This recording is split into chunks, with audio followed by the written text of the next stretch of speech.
Right, so hello there. Got a couple of students who are doing some macro assessments, and was looking through the newspapers again this morning, and I came up with a couple of new data points which would be really useful for students, again, stuff that you can use, and it ties back to theory of macroeconomics and all kinds of diagrams and things. And the 2 points, let's start with the UK first of all. Number one, inflation has fallen from 1% to 0.2%.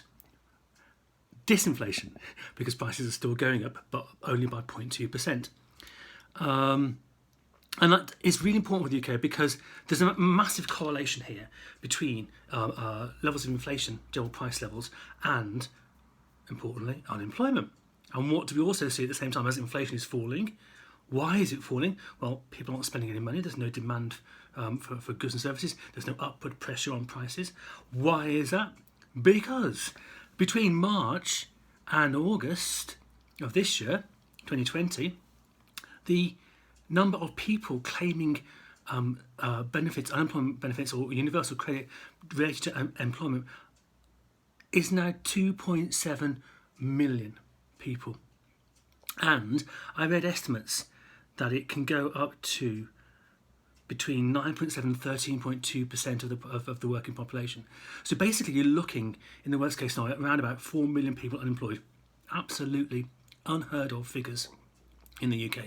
Even at the height of the worst recessions of the 1980s, there were never that many unemployed people. Now this relates back to the good old Phillips curve and the relationship between unemployment and inflation. Inflation has come down, unemployment has gone up.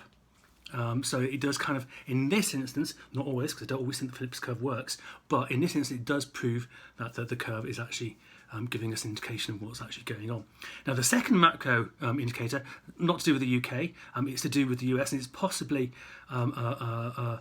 theoretically more interesting, is that the Federal Reserve, the central bank in the States, said they expect interest rates to stay at zero or close to zero for the next 3 years.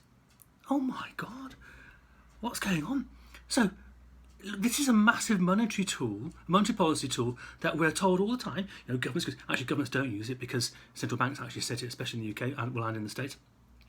But if this tool is no longer able to control the economy at a macro level, what do we need? Well, exchange rates, there's no policy on that. Markets do what they want. Interest rates, that's not going to work either because it's just going to be the same as zero or under close to zero for 3 years.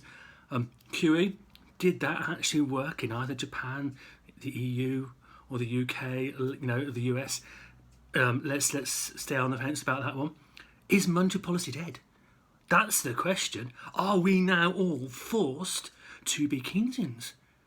Wow, interesting stuff, guys. Think about the answer. Let me know what you think. Speak to you later.